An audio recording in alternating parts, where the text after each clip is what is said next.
Um, so I'm going to be honest, I'm feeling like a little bit uncomfortable bringing this topic up, which is really interesting because of stigmas. And you probably already know where we're going with this, but somewhere along the line, and it is on the Could it cover, be? Could it be? Yeah, it is please take indeed my herpes. somewhere along the line. Herpes was introduced into the journey. So we'd just love to hear your thoughts on well, first of all, your experience going through that, and what you learned, and what coming out the other side of that was like for you. No, thank you. And you asking me that now, I'm like, oh my gosh, I can't believe I didn't even bring that up. I'm so disconnected from the trauma of it because it's just something that's so, I guess, just not. I don't have a charge around it at all. But it was actually something, and I now have spoiled the book slightly for some of the people that might want to read it. I was infected by we'll just keep calling him the devil, but I say that tongue in cheek now. But yeah, he had open wounds and actually intentionally infected me, and I had no idea that he had herpes, and so it was very traumatic for me amongst everything else that was happening in this really, really twisted story. And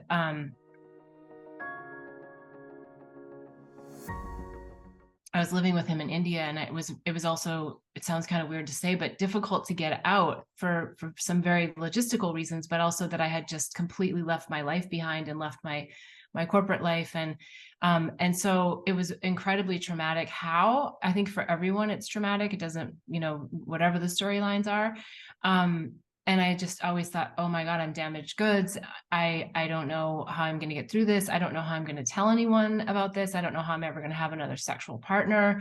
Like, it was just absolutely life shattering, amongst everything else that was happening for me in that situation. And so I went for years. I mean, I didn't even want to Google it because I was like, oh, I don't want the AI to know that I have it, and it was just like this terror.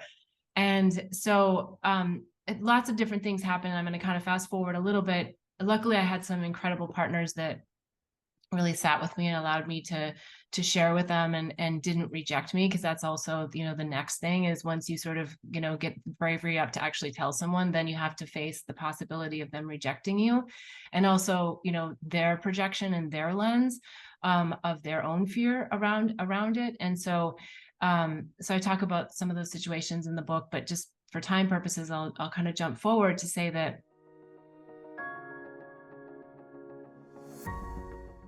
when Spirit told me to write this book, like, I always wanted to write a book, but I wanted to be the expert. I wanted, my ego was there. Like, I want to be the 5 pearls of wisdom, or the 3 tips, or the, whatever.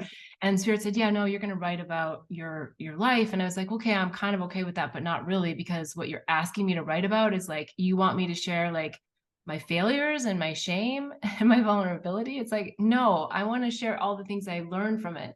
And Spirit was like, no, you got to write about what actually happened to you. And so the first version, I mentioned that I was exposed to herpes, and gave that part of the story, but I didn't actually say that I was positive.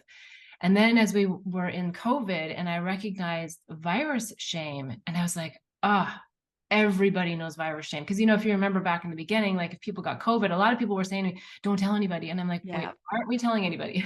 Because they were going to be shamed because maybe they didn't wear their mask, or maybe they went outside, or maybe they went to a public place, or maybe they flew at some point, so it's like all this judgment around this virus. And I was just like, I cannot believe people are giving all this to that virus.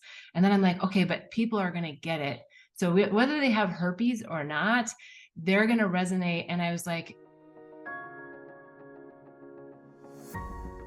I really feel like I need to tell this story, and I need to just blow up this. We need to be all about truth telling. We need to be about trauma releasing. We need to be about just, like, what's the truth? The truth is I got infected with herpes and I tested positive, and now I found ways, and I look at it and I go, it's an indicator, a check engine light, right? It's a beautiful virus. It's actually one of the viruses that give you a warning sign oftentimes.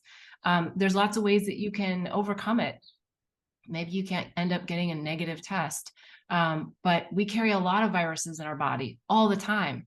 And the way that they come out is when we're not getting enough sleep, when we have too much stress, when we're not eating enough of an alkaline diet. So I look at it now as just a real blessing. And it also is a great way to know where someone else is at as you're entering into a new relationship in their own level of fear, and not as a judgment against them, but just as an observation. And so when we start to take off that trauma and our own judgment of ourselves, then it just helps everyone else release it. And I think there's a lot of people out there that don't have herpes, but had that situation where someone told them and they probably didn't handle it in a way that was helpful, probably created more trauma for the person. And so I think talking about it is the way we can heal it, and also just bring awareness to people, because if you don't have it, you're going to either get it or you're going to meet somebody who does.